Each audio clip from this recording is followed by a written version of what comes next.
Hay enigmas en la Biblia que no es posible entender con la mente humana, pero que esconden verdades impresionantes que darán respuesta a todo lo que sucede a nuestro alrededor.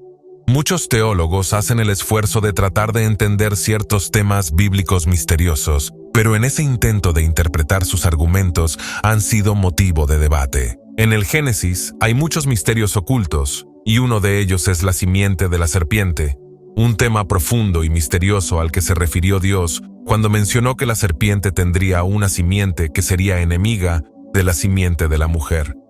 ¿Es realmente Caín un engendro de Eva y Satanás, como lo menciona la teoría serpentina? ¿A qué se refiere la Biblia cuando hace mención de los hijos del diablo?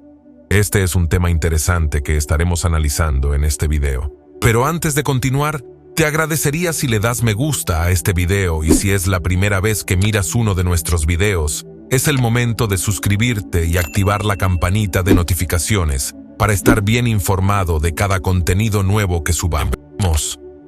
En escena del Génesis 3 aparece: la serpiente se dice que fue la tentadora.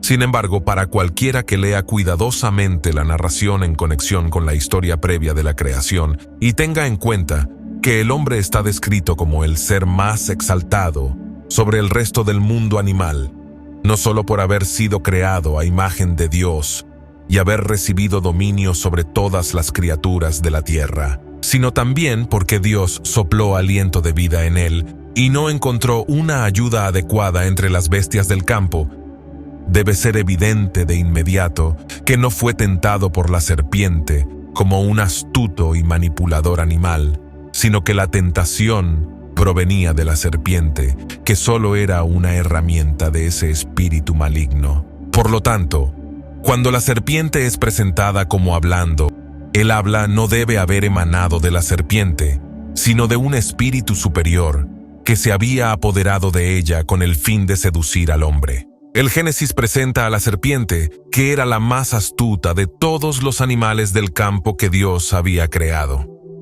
Aquí se describe a la serpiente no solo como una bestia, sino también como una criatura de Dios. Por lo tanto, debe haber sido buena, al igual que todo lo demás que él había creado. La astucia era una característica natural de la serpiente, lo que llevó al maligno a elegirla como su instrumento. El hombre había caído en la tentación y pecado. Sin embargo, cuando Dios le pide cuentas de lo que había hecho, en respuesta, vino el efecto del poder del pecado, excusándose y dando la responsabilidad a otro. Adán hizo responsable de este acto a Eva, su mujer, y Eva responsabilizó a la serpiente por haberla engañado. Leamos el texto bíblico que estaremos analizando. Génesis capítulo 3 versículos 14 dice: Y Jehová Dios dijo a la serpiente: Por cuanto esto hiciste, maldita serás entre todas las bestias y entre todos los animales del campo. Sobre tu pecho andarás, y polvo comerás todos los días de tu vida. La sentencia divina se pronuncia primeramente sobre la serpiente como tentadora. Porque hiciste esto, serás maldita entre todos los animales domésticos y entre todos los animales del campo. La maldición no provino de las bestias, sino de Dios, y no fue pronunciada sobre todas las bestias, sino solo sobre la serpiente. La creación fue arrastrada a la caída del hombre y obligada a compartir sus consecuencias, porque todo lo irracional de la creación fue hecho para el hombre, y todo fue sometido para que él fuera la cabeza. En consecuencia, la tierra fue maldecida por causa del hombre, pero el mundo animal no lo fue por causa de la serpiente, ni siquiera junto con la serpiente. La maldición cayó sobre la serpiente por haber tentado a la mujer, de acuerdo con la misma ley por la cual no solo una bestia que había herido a un hombre debía ser matada. Por ejemplo, en el libro de Éxodo, capítulo 21, versículo 28 dice: Si un buey acorneare a hombre o a mujer, y a causa de ello muriere, el buey será apedreado y no será comida su carne, mas el dueño del buey será absuelto. Cualquier bestia que hubiera servido como instrumento de un crimen debía morir junto con el hombre, no como si la bestia fuera una criatura responsable, sino a consecuencia de haber sido sometida al hombre, no para herir su cuerpo o su vida, o para ser instrumento de su pecado, sino para favorecer al gran propósito de su vida. Por lo tanto, la prueba de que la serpiente fue solo un instrumento de un espíritu maligno no yace en el castigo mismo, sino en la manera en que la sentencia fue pronunciada.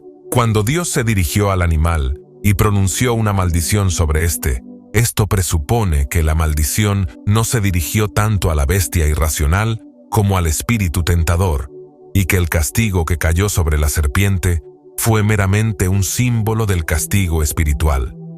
El castigo de la serpiente correspondió al crimen. Esta se había exaltado sobre el hombre, por lo tanto, debía arrastrarse sobre su vientre y comer polvo todos los días de su vida. Algunos pensadores bíblicos creen que la serpiente caminaba antes de ser maldecida. Aunque este castigo cayó literalmente sobre la serpiente, también afectó al tentador en un sentido figurativo o simbólico. Se convirtió en el objeto de mayor repulsión y odio, y la serpiente aún lleva consigo la repugnante imagen de Satanás de forma perpetua. La amistad de Eva y la serpiente parecía disfrutarse en este capítulo que ha terminado. En la actualidad existe un temor natural de Satanás en el corazón del hombre. Esta degradación fue impuesta para que sea eterna, según el libro del profeta Isaías, en el capítulo 65, verso 25, mientras el resto de la creación será liberado del destino al que la caída la ha sumergido. El instrumento utilizado para tentar al hombre debe permanecer condenado a una degradación perpetua, cumpliendo así la sentencia todos los días de tu vida. De esta manera, prefigura el destino del verdadero tentador, para quien no hay libertad. Según versículo 15 del capítulo 3, dice: «Y pondré enemistad entre ti y la mujer, y entre tu simiente y la simiente suya. Esta te herirá en la cabeza, y tú le herirás en el calcañar». Aquí encontramos una promesa y una profecía. De la simiente de la mujer nacería alguien que tendría la capacidad de vengar el engaño hecho a la mujer. Los llamados padres de la Iglesia vieron en este versículo el protoevangelio y la promesa de Jehová de proveer a Jesucristo para restaurar la comunión rota con Él. Dios estableció enemistad perpetua, no solo entre la serpiente y la mujer, sino también entre la simiente de la serpiente y la de la mujer.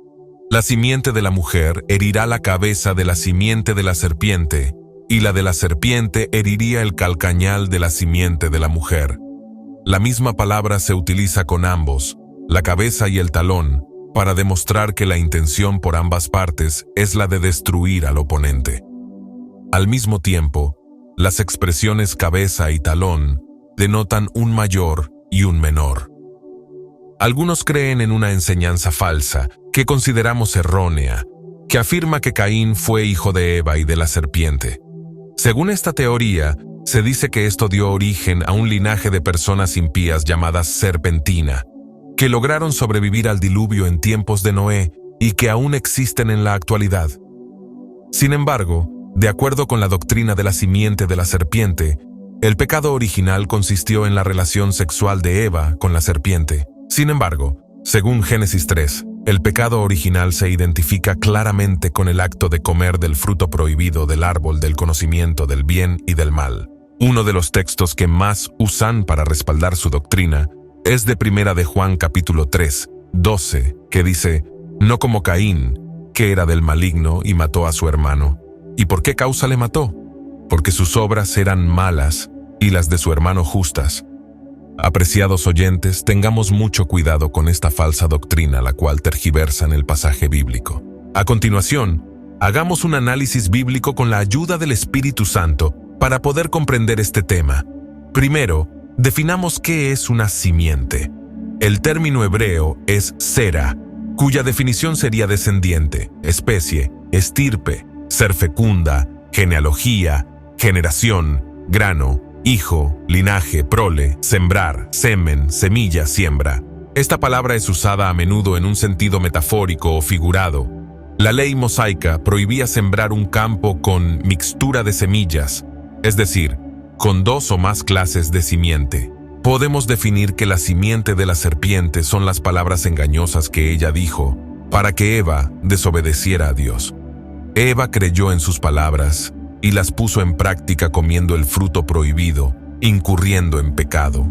En Eva ya estaba la simiente de la serpiente, por lo cual hizo que su esposo Adán también comiera, poniendo en él también la simiente del engaño. Adán comió el fruto prohibido, y como consecuencia, se hizo manifiesto el pecado. A través de su desobediencia, condenaron a la raza humana a ser esclavos del pecado. ¿Cómo se recibe la simiente después de la caída? Entendemos que todo hombre por naturaleza nace bajo el dominio del pecado, pero no significa que el hombre no tenga las facultades para creer. Es el diablo quien, para mantener a los hombres bajo la esclavitud del pecado, utiliza el engaño. Por ejemplo, se han levantado filósofos ateos negando la existencia de Dios y presentando argumentos. Nos preguntamos, ¿quién influencia a estos hombres para decir semejantes barbaridades? No cabe duda de que es causa del pecado bajo una influencia demoníaca. Ahora, aquel filósofo ateo escribe libros y muchos son los que los van a leer. Entonces, podemos decir que en medio de esos libros viene la semilla de la serpiente y aquellos que los van a leer creerán y también serán ateos. Y se hizo efecto la semilla de la serpiente. Del mismo modo, el hombre pecador puede recibir la simiente de Dios al creer en la verdad del Evangelio. Es nacido de nuevo y recibe la simiente divina. Leamos 1 de Pedro capítulo 1 versículo 23, dice, siendo renacidos no de simiente corruptible, sino de incorruptible, por la palabra de Dios que vive y permanece para siempre. Para Pedro, la simiente incorruptible es la vida espiritual implantada por el Espíritu Santo para producir el nuevo nacimiento, la cual es infalible y permanente por la palabra de Dios. El Espíritu utiliza la palabra para dar vida. La verdad del Evangelio es lo que salva. Adán y Eva le creyeron a Satanás y no pensaron que al comer del árbol del conocimiento del bien y del mal, morirían, como Dios lo había dicho. Creyeron la mentira del diablo de que no morirían y desobedecieron a Dios, recibiendo así la simiente del diablo, el pecado en su carne. Veamos la primera manifestación de las dos simientes. Lo encontramos en el libro de Génesis, capítulo 4, versículos del 6 al 8. Caín había sido rechazado juntamente con su ofrenda. Como consecuencia, se airó en gran manera contra su hermano, a pesar de las advertencias de Dios de que el pecado estaba a la puerta para enseñorearse de él y no quiso oír. Podemos decir que desechó la semilla de la palabra de Dios, y ahora su corazón era un campo fértil para que Satanás implantara la suya. Caín llevó a su hermano al campo y en el campo, Caín se levantó contra su hermano Abel y lo mató. De ese modo, el pecado de Adán creció hasta convertirse en fratricidio en su hijo. El escritor repite intencionadamente una y otra vez las palabras «su hermano» para dejar claro el horror del pecado. Caín fue el primero en permitir que el pecado reinara en él. Él fue del maligno.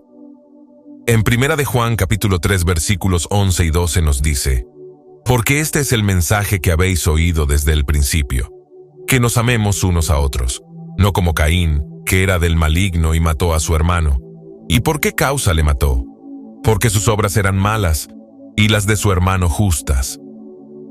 La Biblia presenta a Caín como un aparente adorador de Dios que incluso llegó a ofrecerle sacrificios.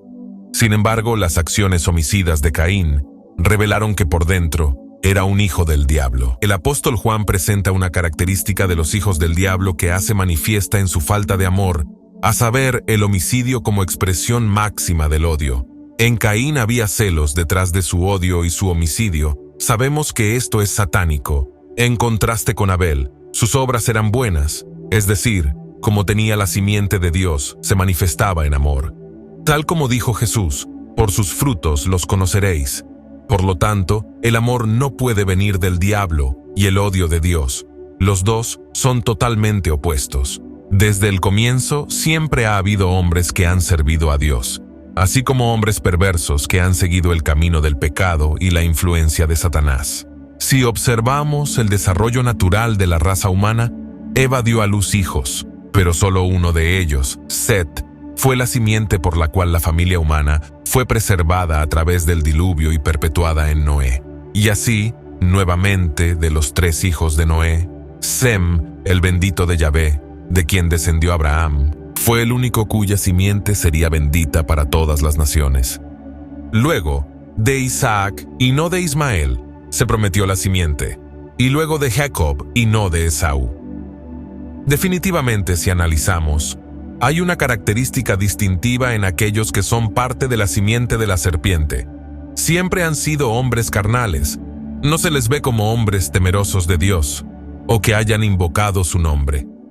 Dios, a través de estos constantes actos de elección, los cuales no fueron exclusiones arbitrarias, sino que fueron hechos necesariamente por diferencias en la condición espiritual de los individuos involucrados, la simiente a la que se prometió victoria sobre Satanás fue espiritual o éticamente determinada. Apreciado oyente, si has llegado hasta aquí es porque te interesa saber sobre este tema. Por ello, te invitamos a que puedas ver la segunda parte de este video. Dios te bendiga.